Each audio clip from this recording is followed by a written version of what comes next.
Isang ulat mula sa Pilipinas ang yumanig sa mga eksperto sa enerhiya sa buong mundo. Ang Pilipinas, isang bansang walang sariling langis at taon-taon, ay gumagastos ng bilyon-bilyong dolyar para sa pag-import ng krudo ay biglang naging sentro ng atensyon. Ang dahilan? Isang maliit na kumpanya na binuo ng 4 na Pilipino ang nakatuklas ng isang teknolohiya na may potensyal na lumago sa isang industriya na nagkakahalaga ng trilyon-trilyong piso. Isang teknolohiya na kayang buhayin muli ang init na nasasayang na at gawing enerhiya isang tunay na walang hanggang pinagkukunan ng lakas.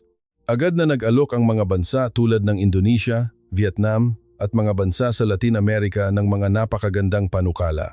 Libreng lupa para sa pabrika, buong suporta sa puhunan at mabilis na proseso ng sertipikasyon. Ang tanging kondisyon, iwanan ang Pilipinas at ilipat ang teknolohiya sa kanilang bansa. Ngunit ang naging desisyon ay hindi inaasahan. Hindi ipinagbili ng mga Pilipino ang teknolohiyang ito. Ano ang dahilan sa likod ng pagtanggi sa alok na nagkakahalaga ng bilyon-bilyon at paano nabago ng Pilipinas ang pandaigdigang mapa ng enerhiya? Narito ang kanilang kagulat-gulat na kwento. Ako si Tran Van Hong, isang mataas na opisyal mula sa Ministry of Environment ng Vietnam. Bago ko simulan ang aking kwento, may isa akong tanong sa inyo. Ano ang mararamdaman ninyo kung sa paggising ninyo sa umaga at pagbukas ng bintana hindi ninyo makita ang langit? Ganyan ang langit na aking nakikita araw-araw. Isang kalawakan na puno ng kulay abong usok kung saan nakakatakot kahit ang simpleng paghinga. Isang umaga, pumasok sa aking silid ang aking 10 taong gulang na anak na si Lynn. Hawak ang kanyang inhaler para sa hika. Ang hirap niyang paghinga ay parang punyal na tumutusok sa aking dibdib. "Papa, hindi na naman ako makakapasok sa eskwela ngayon," sabi niya. Hindi ako nakasagot. Ito na ang pangatlong beses na lumiban siya sa klase sa loob lamang ng 1 buwan. Habang papunta ako sa opisina ng Ministry of Environment, puno ang kalsada ng mga taong nakasuot ng face mask. Pagdaan ko sa isang newsstand, napansin ko ang headline sa diaryo. Hanoi, itinanghal, na pinakamasamang air quality sa buong mundo sa 2 sunod na taon. Sa ilalim nito, isang mas nakakagimbal na pangungusap, oposisyon, tinawag ang Environment Ministry na ahensya na tumutulong sa pagpatay sa mamamayan, nanawagan sa agarang pagbibitiw ng mga opisyal. Pagdating ko sa opisina, agad akong ipinatawag ng ministro. Sa ibabaw ng kanyang mesa, nakalatag ang pahayag ng oposisyon. "Ginoong Tran, 3 taon ka nang puro pinag-aaralan pa ang sinasabi mo. Ang China ay nagbuhos na ng bilyon-bilyon sa infrastruktura ng dekuryenteng sasakyan, habang tayo ay walang ginagawa." Huminga ako ng malalim. "Ministro, sa mga kalsada ng Vietnam ngayon, libu-libong diesel na truck at motorsiklo ang bumibiyahe. Ang mga dekuryenteng sasakyan ay bumubuo lamang sa 1% ng lahat ng sasakyan sa bansa. Ang natitira ay magpapatuloy na magbuga ng maruming usok sa mga darating na dekada. Ito ay problema natin ngayon. Hindi problema pagkatapos ng 20 taon. Tinitigan lang ako ng ministro at iwinagayway ang kanyang kamay, senyales na lumabas na ako. Nang gabing iyon, umuwi ako at niyakap ang aking anak. "Papa, kailan po magiging asul ulit ang langit?" tanong ni Lynn. Sa halip na sumagot, mas hinigpitan ko ang aking yakap. Ang tunog ng kanyang paghinga sa likod ng face mask ay sumasaksak sa aking puso. Sa parehong oras, sa Maynila, Pilipinas, isang balita ang umeere. Inaasahang gagastos ang Pilipinas ng mahigit 15 bilyong dolyar para sa importasyon ng langis ngayong taon. Ngunit ayon sa mga eksperto, karamihan dito ay nasasayang lamang bilang init mula sa mga makina ng sasakyan. Walang sino man ang nagbigay pansin. Hindi nila alam na ang perang nasasayang na iyon ay magiging susi sa pagbabago ng mundo. Hindi ko rin alam noon na ang teknolohiyang magliligtas sa kinabukasan ng aking anak sa kalangitan ng Hanoi at sa buong Vietnam ay isisilang sa isang maliit na pagawaan sa Pilipinas sa kamay ng 4 na ordinaryong Pilipino. Ilang buwan ang lumipas, lumipad ako patungong Singapore para dumalo sa isang International Energy Forum. Sa totoo lang, hindi mataas ang aking inaasahan. Sa nakalipas na 3 taon, sinuri ko na ang mga teknolohiya mula sa iba't ibang bansa. Ngunit pare-pareho ang sagot. Masyadong mahal, hindi praktikal o pareho. Sa unang araw ng forum, isang kinatawan mula sa Bosch ng Germany ang nagpresenta. Isang sistema na nagko-convert ng nasasayang na init, waste heat, para maging kuryente. Sabi niya, kaya nitong bawasan ng 12% ang taunang gastos sa gasolina ng isang malaking truck. Nagbulungan ang mga tao. Ngunit sa sumunod niyang sinabi, lahat ay natahimik. Ang paunang gastos, $50,000 bawat unit. Napabuntong hininga ako. Sa budget ng Vietnam, hindi man lang namin kayang palitan ang 50 bus sa syudad. Pagkatapos ng presentasyon, lumabas ako at naglakad-lakad sa mga booth. France, America, Germany, lahat ay may magagandang teknolohiya. Ngunit sa sandaling makita ko ang presyo, sumusuko na ako. Sa pagod, habang naglalakad ako sa isang sulok, isang simpleng booth ang nakakuha ng aking pansin. Isang lumang mesa, 3 nasa katanghaliang gulang na lalaki at isang batang babae ang nakatayo. Walang magarbong display o malalaking monitor. Mga polyeto lang ang naroon. Inabutan ako ng polyeto ng isa sa mga lalaki. Kinuha ko ito at akmang itatapon na sa basurahan nang bigla akong natigilan dahil sa nakasulat sa pabalat. Nasubukan sa 437 sasakyan. Average na, pagbuti sa fuel economy, 47%. Average na bawas sa emisyon, 83%. Binasa ko ulit, 437 na sasakyan. Tumango ang lalaki. Inabot kami ng 5 taon. Tinitigan ko ang kanyang mga mata. Pagod, ngunit puno ng determinasyon. Sino po kayo? Jose Reyes po. 27 taon na akong nag-aaral ng mga makina dito sa Pilipinas. Sa sandaling iyon, naramdaman ko, iba ang taong ito. Mayroon siyang kakaiba kumpara sa mga sales stalker sa ibang booths. Ipinakita sa akin ni Ginoong Reyes ang isang data file. Isang kaso ng isang truck ng basura sa Cebu. Isang sasakyan na bumagsak sa emission test ang nakapasa matapos lamang palitan ang coolant. Gastos, 3,000 piso. Ang katabing sasakyan ay gumastos ng 150,000 piso para sa pagpapalit ng mga piyesa. Binuklat ko ang susunod na pahina. Isang lumang van na may takbong 230,000 kilometro ang nagbaba ng emission reading mula 88% pababa sa 4%. Isang sedan na may takbong 90,000 kilometro ang nagkaroon ng halos doble sa opisyal na fuel economy nito. Hinarap ko ulit si Ginoong Reyes. Totoo ba ito? Ang datos ang magpapatunay, sabi niya. Puno ng kumpiyansa ang kanyang boses. Nang gabing iyon, hindi ako makatulog sa aking hotel. Kung totoo ang teknolohiyang ito, kung mailalapat ito sa Vietnam, maaaring muling makita ng aking anak at ng mga bata sa Hanoi ang asul na langit. Kinaumagahan, maaga kong tinawagan si Ginoong Reyes. Ginoong Reyes, maaari ko po bang bisitahin ang inyong pagawaan sa Pilipinas? Dinala ako ni Ginoong Reyes sa isang maliit na pagawaan sa isang industrial na lugar sa Quezon City. Pagbaba ko ng sasakyan, tiningala ko ang gusali. Kupas na pader, kalawangin na karatula at isang basag na bintana. Sa totoo lang nagduda ako. Dito ba talaga isinilang ang teknolohiyang magpapabago sa mundo? Binuksan ko ang pinto ng opisina. 4 na mesa, 4 na computer, at 4 na tao. Iyon lang. Ipinakilala sa akin ni Ginoong Reyes ang kanyang team. Si Dr. Maria Santos, isang scientist na may PhD. Si Dr. Benigno Garcia, isang eksperto sa nanomaterials. At si Miguel Migs Ocampo, ang field test manager. Paano ninyo nabuo ang teknolohiyang ito? Tanong ko. Huminga ng malalim si Ginoong Reyes at nagsimulang magkuwento. Kailangan nating bumalik 27 taon na ang nakalipas. Nagsimula siyang magkuwento tungkol sa kanyang kabataan. Noong siya'y 27 taong gulang, nagtatrabaho siya sa research lab ng isang malaking korporasyon. Tinanong niya noon ang isang senior researcher, kung ang coolant ay hindi mabilis na nakakaalis ng init, nag-overheat ang makina. Bakit 100 taon na tayong gumagamit ng parehong tubig at ethylene glycol? Pinagtawanan lang daw siya. Tigilan mo na. Yang mga walang kwentang ideya na yan at magtrabaho ka na lang. Ang coolant, basta hindi nagyayelo, sapat na yon. Ngunit hindi binitawan ni Ginoong Reyes ang tanong na iyon. Pagkalipas ng 7 taon, sa ibang kumpanya, nagsumite siya ng isang proposal, Development Plan for a High-Efficiency Coolant based on Germanium. Pinagtawanan din siya ng kanyang boss.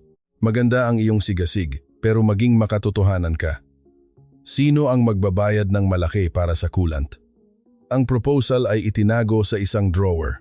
Pagkalipas ng 5 taon, muli siyang nagpanukala at muli siyang tinanggihan. Kailangan ng milyon-milyon para diyan. Bakit susugal ang kumpanya? Lumipas ang 20 taon. Sa edad na 47, nagdesisyon si Ginoong Reyes. Ginamit niya ang lahat ng kanyang retirement pay para magtayo ng isang maliit na pagawaan sa Quezon City. Tinanong daw siya ng kanyang asawa, paano na ang pampaaral ng mga bata sa kolehiyo? Hindi siya nakasagot, ngunit isa lang ang sigurado niya. Kung hindi niya ito gagawin, pagsisisihan niya ito habang buhay. Naghanap siya ng mga kasama. Sinabihan si Dr. Maria Santos ng kanyang mga propesor sa universidad na nababaliw na siya. May PhD ka, tapos pupunta ka sa isang maliit na startup. Si Dr. Benigno Garcia, sa simula ay nag-aalinlangan. Babaguhin ang mundo gamit ang coolant? Parang hindi ka panipaniwala. Si Miguel Ocampo naman ay sumama dahil sa tiwala niya kay Ginoong Reyes. Walang kasiguraduhan sa tagumpay at maliit ang sahod, ngunit nagsimula silang apat. Iisa lang ang kanilang layunin. Gumawa ng isang coolant na perpektong magpapanatili sa temperatura ng makina sa pagitan ng 80 hanggang 90 degrees Celsius. Ang paraan, gawing nanoparticles ang germanium at mga rare earth elements. Ngunit sa simula pa lang, impyerno na ang kanilang dinaanan. Sa unang test vehicle, isang lumang truck, sumabog ang makina pagkatapos ng 3 minuto. Sumabog ang water pump. Masyadong malaki ang germanium particles. Sa ika-67 na sasakyan, nagsimulang mamuo ang coolant. Mali ang ratio ng mga kemikal sa pangalawang decimal place. Napaupo na lang daw si Dr. Santos sa sahig. Kailangan nating ulitin mula sa simula. Sa ika-189 na sasakyan, isang masamang review ang lumabas online. Nasira ang makina ko dahil sa produkto nila. Puno ang comment section ng mga akusasyon. Scam yan. Imposibleng mapabuti ang fuel economy gamit ang coolant. Labag yan sa batas ng physics. Tahimik na isinara ni Ginoong Reyes ang computer ng gabing iyon. Isang araw ng taglamig sa kanilang 2 taon, nag-abot ng resignation letter si Miguel. Kailangan ko nang magpakasal, pero 4 na buwan nang delayed ang sahod ko. Hindi na makapaghintay ang mga magulang ng fiancé ko. Yumuko si Ginoong Reyes. Pasensya na, konting tiis pa sana. Sumigaw si Miguel. Boss, lagi na lang konting tiis. 4 na taon na po tayong ganito. Padabog siyang lumabas ng pinto. Naiwan si Ginoong Reyes na mag-isa sa opisina at tumingin sa salamin. Halos kalahati na ng kanyang buhok ay puti na. Tinanong niya ang kanyang sarili, nababaliw na ba ako? Kinabukasan, pumasok ulit si Miguel. Hindi ko kayang iwan si boss na mag-isa. Umiyak daw si Ginoong Reyes. Tumawag din ang mga magulang ni Dr. Garcia. Tumigil ka na diyan at magtrabaho ka sa malaking kumpanya. Lahat ng mga kabatch mo, executive na. Ikaw, ano pa rin ang ginagawa mo? Pinatay ni Dr. Garcia ang telepono at bumalik sa laboratorio. Lumipas ang 5 taon. Sa araw na sinusubukan nila ang ika-432 na sasakyan, nanginginig ang boses ni Dr. Garcia. Boss, temperatura ng makina, 87 degrees. Stable sa loob ng 3 oras. Imposible, sabi ni Ginoong Reyes. Totoo po. Sa pagkakataong ito, totoo na. Naghiyawan sila sa opisina. Umiyak si Dr. Santos at si Miguel naman ay napatingala sa langit. Ngunit kailangan pa nilang subukan hanggang sa ika-437 na sasakyan para masigurado ang mass production. Inabot pa ito ng 1 taon. Nang matapos ang test sa ika-437 na sasakyan, tahimik silang nagyakapan. Tumingin sa akin si Ginoong Reyes. Ginoong Tran, iyan po ang aming 27 taon. Ang panahong sinabi ng lahat na sinasayang lang namin.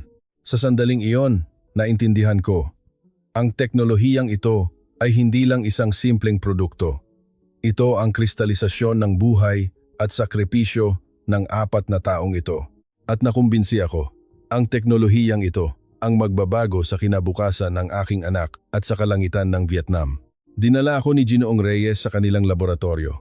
Sa pader, nakadikit ang mga resulta ng test mula sa 437 na sasakyan. Bawat papel ay puno ng numero, datos bago at pagkatapos ng pagsubok. Kumuha siya ng isang papel. Ito ang aming unang success story.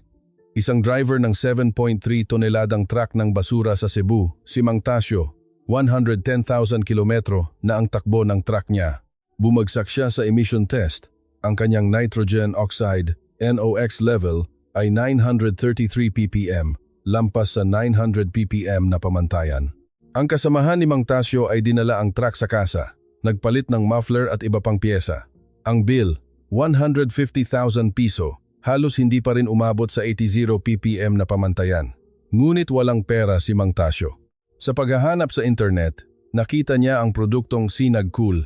Nagduda siya sa presyong 3,000 piso. Baka scam to, pero wala siyang pagpipilian. Pinalitan niya ang coolant, tumakbo ng 800 kilometro at bumalik para sa retest. Hindi makapaniwala ang examiner sa resulta. 542 ppm, mas mababa pa sa pamantayan. Tumawag si Mang Tasyo kay Ginoong Reyes na umiiyak. Mahika ba to? Paano naging posible ito?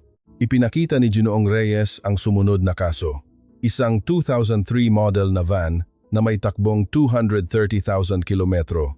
Ang emission reading niya ay 88%, malayo sa 20% na pamantayan. Nilagyan ito ng may-ari ng Sinag-Cool at pagkatapos lamang ng 73 kilometrong takbo, ang resulta ng retest, 4%, mula 88% naging 4%. Ipinaliwanag ni Dr. Santos, ang ordinaryong coolant ay may mas mababang thermal conductivity kaysa tubig. Umiinit ang makina hanggang 2,000 degrees Celsius pero hindi kayang alisin ng coolant ang init ng maayos. Nagkakaroon ng incomplete combustion na nagdudulot ng maruming usok. Sumunod si Dr. Garcia, gumamit kami ng germanium, isang mineral na 100 beses na mas mataas ang thermal conductivity kaysa tubig. Hinaluan namin ito ng mga rare earth elements tulad ng neodymium at lanthanum. Pinipigilan nito ang kalawang at pinapanatiling stable ang katangian nito kahit sa mataas na temperatura.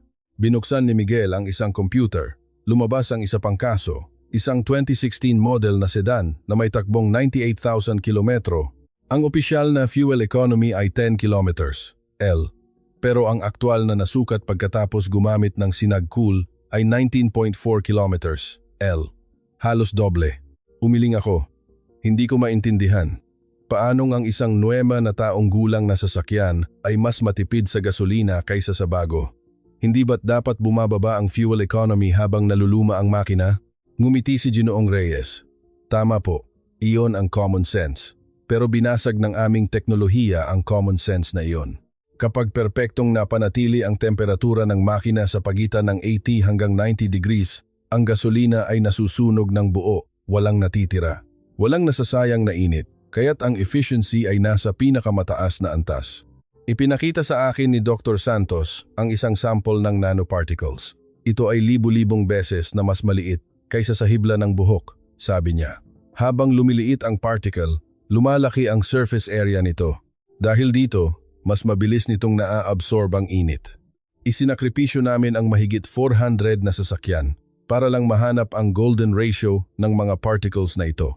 Idinagdag ni Dr. Garcia, kailangang eksakto hanggang sa pangalawang decimal place. Sa 0.327%, pinakamataas ang heat exchange. Sa 0.329%, nagsisimula na ang sedimentation.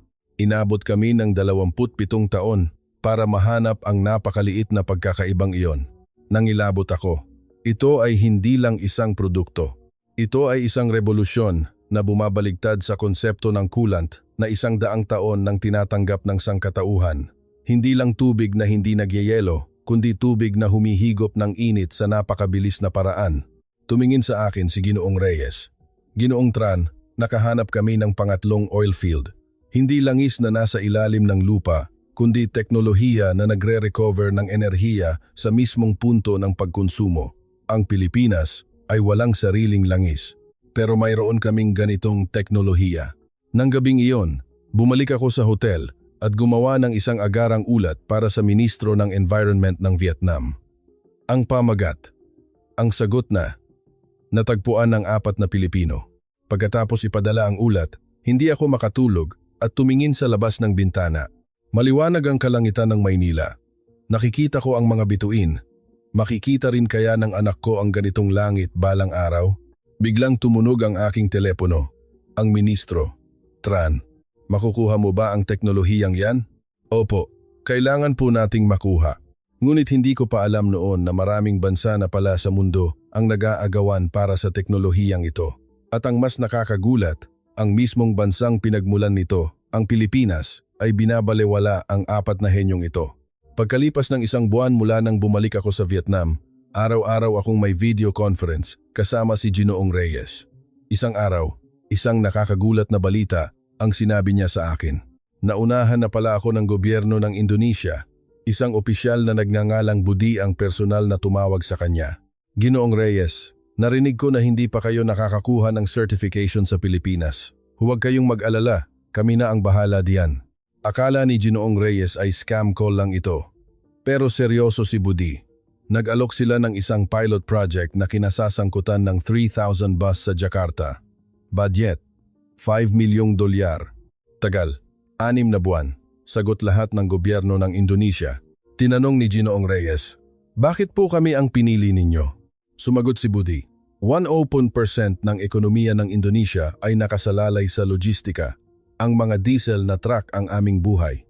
Mayroon lang kaming iisang linya ng tren mula Jakarta hanggang Surabaya. 1.2 milyong truck ang bumibiyahe ng daan-daang kilometro araw-araw. Kung ang teknolohiya ninyo ay makakabawas ng kahit 10% lang sa fuel consumption, tataas ang aming GDP. Ito ay hindi lang negosyo, ito ay para sa aming kaligtasan. Nagulat si Ginoong Reyes. Isang teknolohiyang hindi pinapansin sa Pilipinas ay tinitingnan ng Indonesia bilang isang national survival strategy. Pagkalipas ng isang linggo, Brazil naman ang tumawag. Isang may-ari ng malaking kumpanya ng logistika, si Carlos. Ginoong Reyes, ang railway network sa Brazil ay sumasakop lamang sa 11% ng bansa, kumpara sa 68% ng Japan. Kulang na kulang kami. Nakasalalay kami sa mga trailer truck at long-distance bus. Ang kumpanya ni Carlos ay may 3,000 trailer. Ang aming mga truck ay tumatakbo ng average na 680 kilometro kada araw. Kung makakatipid kami ng kahit 10% lang sa gasolina, ang kumpanya namin ay makakatipid ng $8.5 milyong kada taon. Kung wala kayo, malulugi kami sa kompetisyon. Tumawag sa akin si Ginoong Reyes, litong-lito. Ginoong Tran, ano po ba ang nangyayari? Dito sa Pilipinas, walang pumapansin sa amin. Pero sa ibang bansa, ganito kalaki ang interes. Napangiti ako. Siyempre, ang datos ang nagpapatunay. Ang gobyerno ng Pilipinas ang may problema dahil hindi nila ito nakikita. Kaya't kumilos na rin ako. Binisita ko ang headquarters ng Petro Vietnam, ang pinakamalaking kumpanya ng langis sa Vietnam na may 43,000 gasolinahan sa buong bansa. Ipinaliwanag ko ang teknolohiya ni Ginoong Reyes. Ipinakita ko ang data mula sa 437 na sasakyan. Nagulantang ang mga executive. Posible ba talaga yan? Bumababa ng 80% ang emissions dahil lang sa coolant? Tanong ng isang executive. Ang datos ay hindi nagsisinungaling. Personal ko pong binisita ang kanilang pagawaan sa Pilipinas. Nagdesisyon ang chairman ng Petro Vietnam. Ilalagay namin ang produktong ito sa lahat ng aming gasolinahan. Kasabay nito, nakipag-ugnayan din ako sa pinakamalaking motorcycle manufacturer sa Vietnam. Gumagawa sila ng 15 milyong motorsiklo kada taon. Sa mga ito, 7% ang gumagamit ng water-cooled engines 1.5 milyong unit. Gusto ng manufacturer na ilagay ang Sinag Cool sa lahat ng kanilang bagong motorsiklo dahil sa matinding polusyon sa Hanoi. Ginoong Reyes, pumunta po kayo sa Vietnam. Kami na po ang magpapatakbo ng pilot project. Pero hindi pa po kami certified kahit dito sa Pilipinas, sabi niya. Hindi na po kailangan yon. Ang datos ang nagpapatunay. Mamaya na ang certification. Sa totoo lang po, ang anak ko ay araw-araw na nahihirapan dahil sa hika. 3. 4 milyong bata sa Hanoi ang dumaranas ng parehong paghihirap. Ito ay hindi na politika. Ito ay para sa kaligtasan. Tulungan ninyo po kami. Tumahimik sandali si Ginoong Reyes. Sige po. Tutulungan ko ang Vietnam. Sa sandaling iyon, nakumbinsi ako na ang teknolohiyang ito ay magiging sagot hindi lang para sa Vietnam, kundi para sa buong mundo. Ngunit hindi ko pa alam kung gaano kalupit ang pagtrato ng sarili niyang bayan, ang Pilipinas, kay Ginoong Reyes at sa kanyang team. At isang malaking anino ang China ang nagbabalak na lamunin ang teknolohiyang ito. Indonesia, Vietnam, Brazil, 3 bansa ang sabay-sabay na nagpakita ng interes.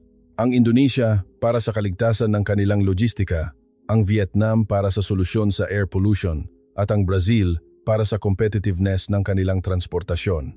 Kung susumahin, ang potensyal na merkado ay aabot sa mahigit $15 bilyong Isang maliit na startup mula sa Pilipinas na walang sariling langis ang yayanig sa pandaigdigang merkado ng enerhiya. Ngunit dito nagsimula ang tunay na problema.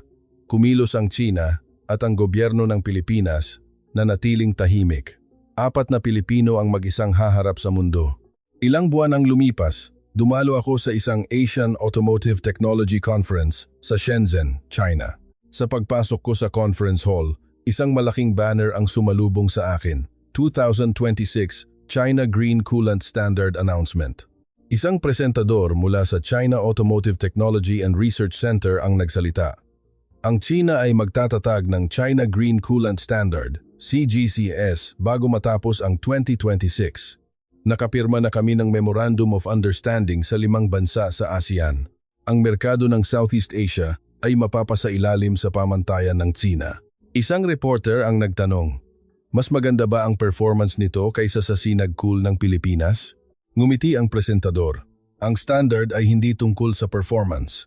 Ito ay tungkol sa kung sino ang unang makakakuha ng merkado.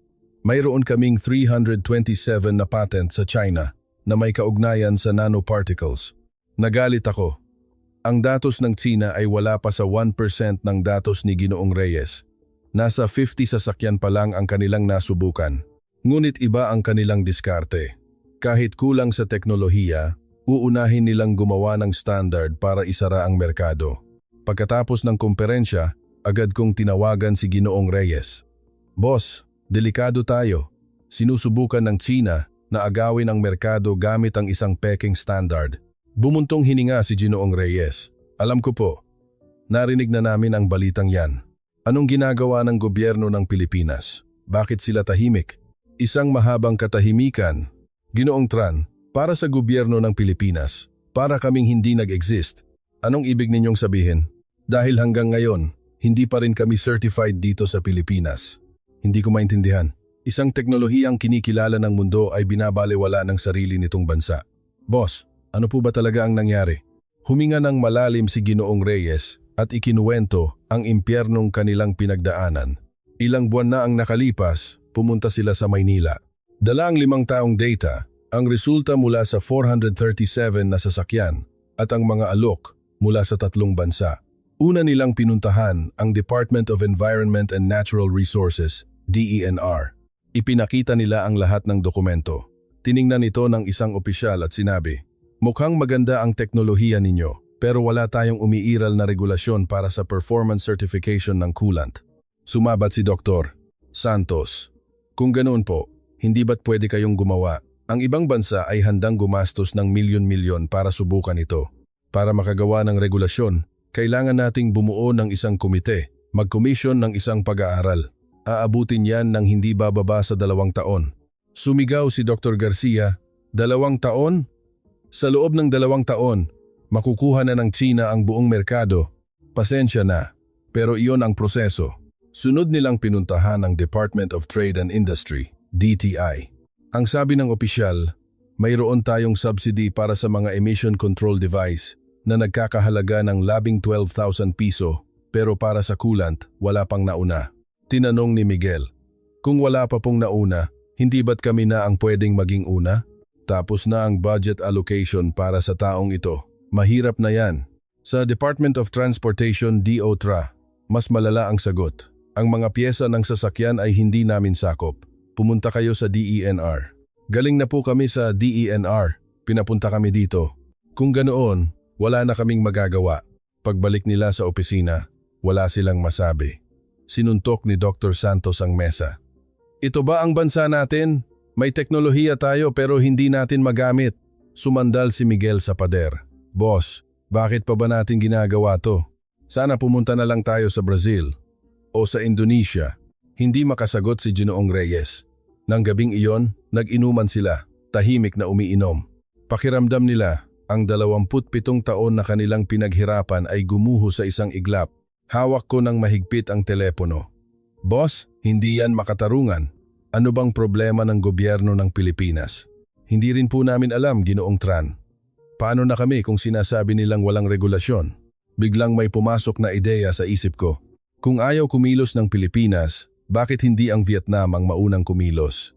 Kung ang Vietnam ang unang magbibigay ng national certification sa teknolohiyang ito at ipapaalam sa buong mundo, mapipilitan din ang Pilipinas na sumunod. Boss, bigyan ninyo ako ng panahon. Kakausapin ko ang gobyerno ng Vietnam. Kahit tinalikuran kayo ng Pilipinas, kailangan kayo ng mundo. Huwag ninyo yang kakalimutan. Pagkababa ng telepono, nagsumite ako ng isang agarang ulat sa ministro. Kailangan nating maunang makuha ang teknolohiya ng Pilipinas. Hindi natin pwedeng hayaang makuha ng China ang merkado. Sumang-ayon ang ministro. Simulan ang pilot project sa loob ng 6 na buwan, ngunit mas mabilis ang China. Pinapabilis nila ang negosasyon sa mga bansa sa ASEAN, Indonesia, Vietnam, Malaysia, Pilipinas. Binigyan nila ang mga bansang ito ng napakagandang alok. Libreng certification fees, libreng technology transfer, at sagot pa nila ang initial supply. Kahit mas mababa ang performance, may mga bansang nagsimulang magdalawang isip. Tinawagan ko si Budi ng Indonesia. Budi, tatanggapin mo ba ang standard ng China? Bumuntong hininga siya. Tran, naguguluhan din ako. Napakaganda ng alok ng China. Pero kung titingnan ang datos, malayong mas magaling ang teknolohiya ng Pilipinas. Kung ganoon, bakit ka nag-aalangan? Hindi ito ginagarantiyahan ng gobyerno ng Pilipinas. Masyadong malaki ang panganib na ipagkatiwala ang isang national project sa isang maliit na kumpanya ng 4 na tao. Ang China, gobyerno mismo nila ang nasa likod. Nagalit ako dahil sa kapabayaan ng gobyerno ng Pilipinas, kahit ang ibang bansa ay nag-aalala. Ito ay hindi lang problema ng isang kumpanya. Nakataya dito ang karangalan ng Pilipinas. Isang pagkakataon para sa isang bansang walang langis na magsimula ng isang energy revolution ay sila mismo ang sumisira. Nagdesisyon ako. Kung hindi kikilos ang Pilipinas, ang Vietnam ang unang kukumbinsi sa mundo at ipapamukha ko sa Pilipinas ang kanilang pagkakamali. Ilang araw ang lumipas, isang nag-aalalang tawag ang natanggap ko mula kay Ginoong Reyes. Ginoong Tran, dumating na po ang final offer mula sa Brazil. Anong nilalaman? Binasa niya ang dokumento. 17,000 square meters na lupa para sa pabrika, libre. Paunang puhunan na $2 milyon mula sa gobyerno. 10 taong walang buwis. Mabilis na proseso ng certification. Hindi ako makahinga. Isang alok na mahirap tanggihan. Ano ang kondisyon? Magtayo ng isang local subsidiary at ilipat ang teknolohiya at huminto siya. Itigil ang operasyon sa Pilipinas sa loob ng 5 taon. Natahimik kami. Alam ko kung anong ibig sabihin nito.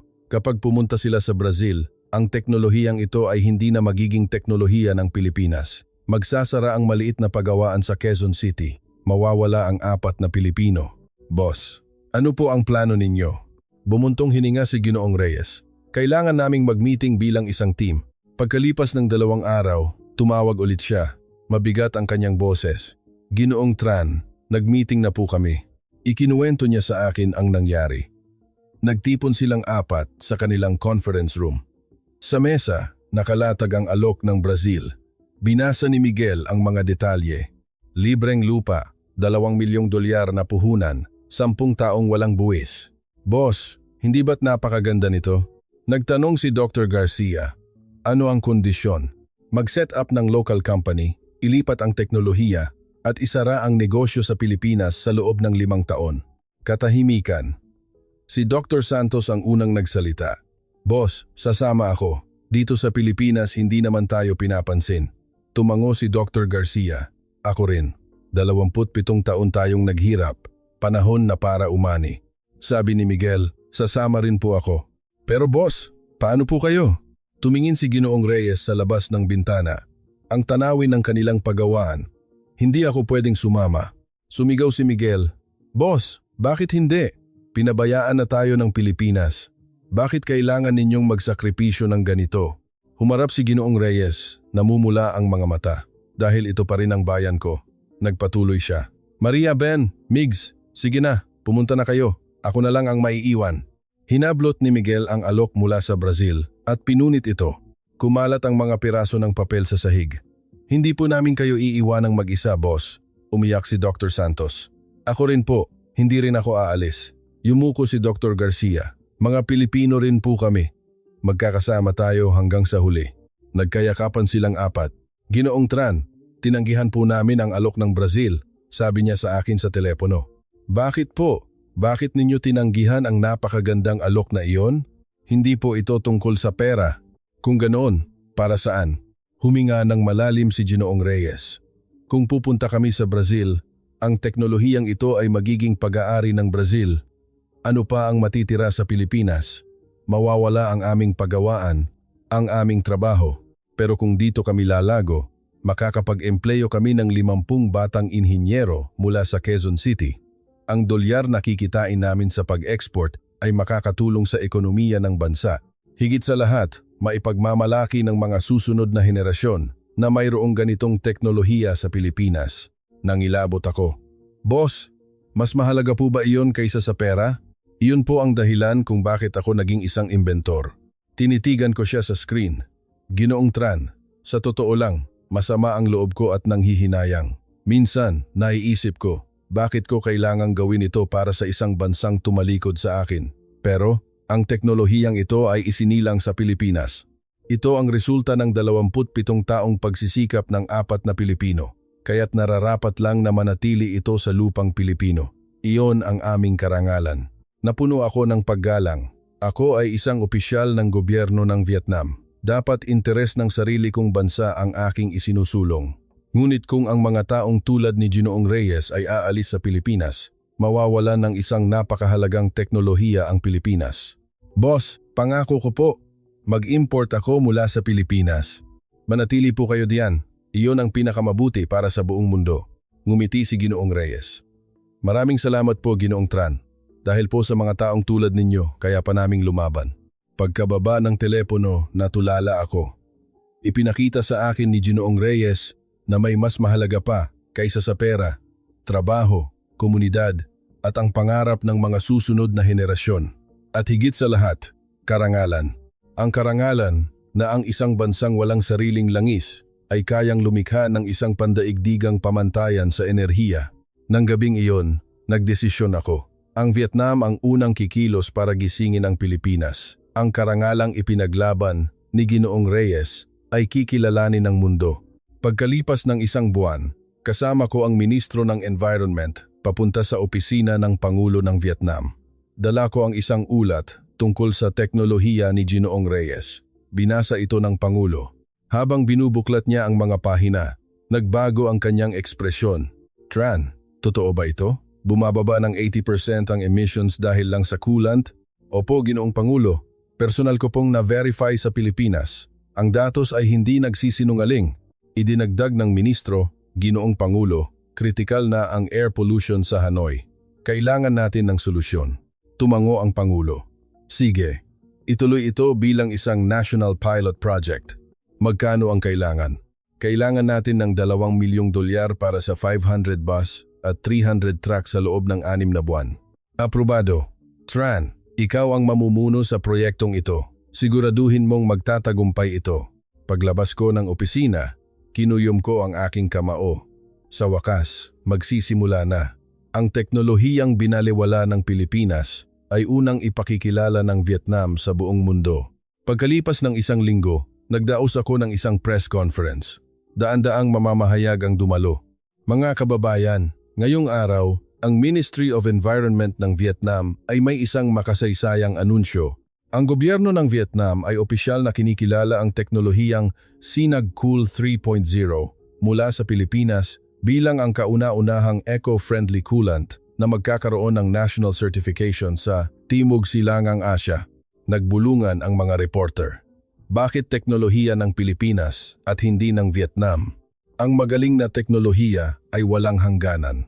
Kailangan natin ang pinakamahusay at nasa Pilipinas iyon. Sa susunod na 6 na buwan, magpapatakbo kami ng isang pilot project at kung magtagumpay, palalawakin natin ito sa 3.4 milyong sasakyan sa buong bansa. Paano ang China Green Standard? Tanong ng isa pa. Ang datos ang nagpapatunay. Ang China ay may 50 test vehicles. Ang Pilipinas ay may 437. Hindi kami naglalaro ng numero. Pinipili namin ang pinakamabuti para sa kalusugan ng aming mamamayan. Ang teknolohiyang ito, na ginawa ng 4 na Pilipino sa loob ng 27 taon, ay hindi lang isang coolant. Ito ang pangatlong oil field. Pagkatapos ng press conference, tinawagan ko si Ginoong Reyes. Boss, kumilos na ang Vietnam. Isang mahabang katahimikan.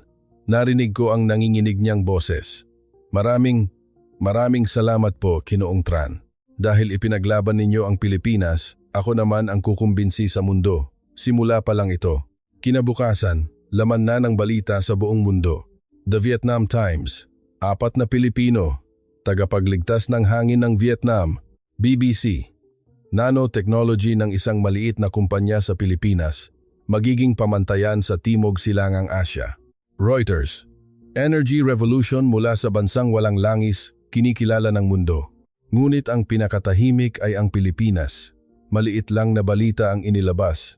Isang maikling artikulo sa isang sulok ng business section. Pagkalipas ng 2 araw, tumawag si Budi mula sa Indonesia. Tran, nakita ko ang balita. Nagdesisyon na rin kami. Sisimulan na namin ang 3,000 bus project. Tinanggihan na namin ang alok ng Tsina. Dahil nauna nang nag-certify ang Vietnam, may tiwala na rin kami. Sa parehong araw, tumawag si Carlos mula sa Brazil. Tran, nagdesisyon na rin kami. Babawiin namin ang aming alok na magtayo ng pabrika. Sa halip, mag-import kami ng direkta mula sa Pilipinas para sa isang 5 taong kontrata dahil sa national certification ng Vietnam. Napatunayan na ang teknolohiya at nang makita ko ang paninindigan ni Ginoong Reyes, nakumbinsi akong tunay siyang tao. Kailangan nating respetuhin ang isang taong mas pinili ang kanyang bayan kaysa sa pera. Sabay-sabay kumilos ang 3 bansa. Boss, kinompute ko na po ang halaga ng mga kontrata. Indonesia, $5 milyong. Vietnam, $4 bilyong. Brazil, $170 milyong. Lahat-lahat, aabot sa mahigit $50 bilyong. Narinig ko ang tawa ni Ginoong Reyes. $50 bilyong? Dito sa Pilipinas, tinawanan lang kami para sa isang 3,000 pisong coolant. Ngunit ang tunay na pagbabago ay nangyari kinabukasan. Isang emergency meeting ang ipinatawag sa Beijing. Iniulat ng isang opisyal, lahat ng mga bansa sa ASEAN na pumirma sa ating MOU ay umatras na. Sumama na sila sa teknolohiya ng Pilipinas. Sinuntok ng pinuno ang mesa. Isang maliit na kumpanya ng 4 na Pilipino ang sumira sa ating mga plano. Ano po ang gagawin natin? Bumuntong hininga ang pinuno. Atras na tayo. Pumanig na ang merkado sa Pilipinas. Nang marinig ko ang balita, tinawagan ko si Ginoong Reyes. Boss, sumuko na ang Tsina. Ginoong Tran, hindi po ako makapaniwala. Nanalo po ba talaga tayo? Opo boss, nanalo kayo. Nanalo ang datos laban sa kasinungalingan. Nang gabing iyon, umuwi ako at niyakap ang aking anak na si Lynn. Anak, malapit mo nang makita ang asul na langit. Talaga po? Paano? Tinulungan tayo ng mga bayani mula sa Pilipinas. 4 na bayani. Lumipas ang 3 buwan. Ang resulta mula sa pilot project sa Vietnam, average na pagbuti sa fuel economy, 43.7%. Bawas sa NOx, 78.3%. Bawas sa particulate matter, 81%. Halos eksakto sa datos mula sa Pilipinas. Ang Air Quality Index sa Hanoi ay bumuti ng 23%. Nag-utos ang Pangulo na palawakin na ito sa buong bansa. Biglang isang tawag mula sa Pilipinas ang natanggap ni Ginoong Reyes. Ang DENR. Tinatanong kung interesado silang sumali sa isang pilot project. Ngayon pa lang, napangiti ako ng mapait. Bumuntong hininga si Ginoong Reyes. Opo, masama ang loob ko, pero tatanggapin namin. Kahit huli na, ang mahalaga ay kumilos na ang Pilipinas. Bayan ko pa rin ito. Sa isang pulong sa DENR, hindi napigilan ni Miguel na magsalita. 5 taon na ang nakalipas, sinabi ninyong walang regulasyon. Kung tinulungan ninyo kami noon, nauna pa sana kami sa Vietnam. Yumuko ang opisyal. Pasensya na, hindi namin nakita ang kahalagahan nito noon. Ngayon pa lang kayo kikilos? Sabi ni Dr. Santos. Ngunit nagsalita si Ginoong Reyes. Sasali kami, pero may kondisyon. Sa loob ng 6 na buwan, gumawa kayo ng regulasyon para sa performance certification ng coolant para hindi na maranasan ng iba ang pinagdaanan namin. Pumayag ang opisyal. Pagkatapos ng pulong, sabi ni Ginoong Reyes sa kanyang team, sa halip na magalit, magtrabaho tayo. Kapag nagtagumpay tayo, magbabago ang Pilipinas. Magkakaroon ng regulasyon at magkakaroon ng pangarap ang mga susunod na henerasyon. Lumipas ang 6 na buwan. Ang huling ulat, Air quality sa Hanoi, bumuti ng 31%. Ang insidente ng respiratory diseases, bumaba ng 18%. Inaprubahan ng gobyerno ng Vietnam ang pagpapalawak sa 3.4 milyong sasakyan. Nagdeklara rin ang Indonesia at Brazil ng national adoption. Ang kabuuang halaga ng mga kontrata, mahigit 73 bilyong dolyar. Nagdesisyon si Ginoong Reyes. Ginoong Tran, palalakihin na namin ang aming paggawaan. Mag-empleyo kami ng 28 na bagong staff. Mula 4, magiging 32 na kayo. 8 beses na paglaki. Opo. At lahat sila ay mga kabataang Pilipino. Tinanggihan namin ang alok na magtayo ng pabrika sa ibang bansa. Ang mga trabaho ay dapat manatili sa Pilipinas. Isang anunsyo para sa trabaho ang inilabas. Sa isang linggo, mahigit 500 na aplikasyon ang dumating. Mga graduate mula sa UP, Ateneo at Lasal. Mga inhinyero mula sa malalaking kumpanya na gustong lumipat. Isang aplikante ang nagsabi, "Gusto kong maging bahagi ng pagbabago sa mundo gamit ang teknolohiyang Pilipino." Sa araw ng kanilang orientation, sinabi ni Ginoong Reyes, "Isang tanong lang ang nag-umpisa sa lahat ng ito. Bakit hindi nagbago ang coolant sa loob ng 100 taon? Magtanong din kayo. Questionin ninyo ang mga bagay na akala ninyo ay normal. Ang mga tanong na iyon ang magpapabago sa mundo." Isang bagong empleyado ang nagtanong, "Bakit ninyo tinanggihan ang datang milyong dolyar mula sa Brazil?" Ngumiti si Ginoong Reyes, "Dahil may mas mahalaga pa sa pera. Kayo, kung umalis ako, wala kayo dito ngayon. Mas mahalaga na magkaroon ng trabaho sa Pilipinas at mangarap ang mga kabataang Pilipino." Sa wakas, ibinalita na rin ito sa Pilipinas. Isang special feature sa TV, ang milagro mula sa bansang walang langis, at isang anunsyo mula sa DENR, isang bagong regulasyon para sa performance certification ng coolant ang ipapatupad. Muli akong bumisita sa Pilipinas para sa inaugurasyon ng kanilang bagong pabrika. Ang luma at kupas na gusali ay naging isang moderno at makintab na pasilidad. Sa harapan, kasama ng watawat ng Pilipinas, ay ang mga watawat ng Vietnam, Indonesia at Brazil. Sa seremonya, ang kalihim ng DENR mismo ang nagsalita. "Nandito ako ngayon para humingi ng tawad. 5 taon na ang nakalipas, binaliwala namin si Ginoong Reyes. Mali kami, ngunit hindi siya sumuko. Kahit tinanggihan ang sariling bayan at tinukso ng yaman mula sa ibang bansa, hindi niya iniwan ang Pilipinas. Ngayon, binibigyan namin ng parangal ang kanyang karangalan. Inabot niya kay Ginoong Reyes ang kauna-unahang Eco-Friendly Coolant Certification No. 1 ng Republika ng Pilipinas. Nanginginig ang mga kamay ni Ginoong Reyes habang hawak ang sertipiko, isang sandali na hinintay niya sa loob ng 27 taon. Nang paalisin kami sa DENR 5 taon na ang nakalipas, nawalan ako ng pag-asa, sabi niya. Ngunit hindi ako pwedeng sumuko. Dahil ang teknolohiyang ito ay isinilang sa Pilipinas, gawa ng 4 na Pilipino, kaya't kahit alukin kami ng milyon-milyon, tinanggihan namin. Ang ipinaglaban namin ay hindi pera, kundi karangalan. Ang karangalan na ang isang bansang walang sariling langis ay kayang maging pamantayan ng enerhiya sa buong mundo. Pagkatapos ng seremonya, umakyat kami sa rooftop ng pabrika. Tanaw ang mga ilaw ng Quezon City. Ginoong Tran, ang isang simpleng tanong ko, 27 taon na ang nakalipas ay naging mga bituin sa kalangitan ng Hanoi ngayon. Tama siya. At ang mga bituin na iyon ay nagbibigay liwanag na ngayon sa buong mundo. Nang gabing iyon, habang pabalik ako sa Vietnam, tanaw ko mula sa bintana ng eroplano ang kumikinang na mga ilaw ng Maynila. Naisip ko, sa bawat isang ilaw na iyon, mayroong mga taong tulad ni Ginoong Reyes. Mga taong hindi sumusuko, na mas pinipili ang karangalan kaysa sa pera, sila ang tunay na lakas ng Pilipinas. Sa aking pag-uwi, isang text message mula kay Ginoong Reyes ang natanggap ko. Ginoong Tran, sa susunod, pwede ba akong bumisita sa Vietnam? Gusto kong personal na makita ang asul na langit ng Hanoi. Ngumiti ako at tumingin sa labas ng bintana. Ang asul na langit, ang mga puting ulap, at ang mga ibong lumilipad, isang tanawin na dati ay imposible. Ibinulong ko, isang bansang walang langis ang nakahuli sa nasasayang na init. Kahit tinalikuran ng sariling bayan, lumaban ang 4 na tao. Ito ang karangalan, ito ang Pilipinas.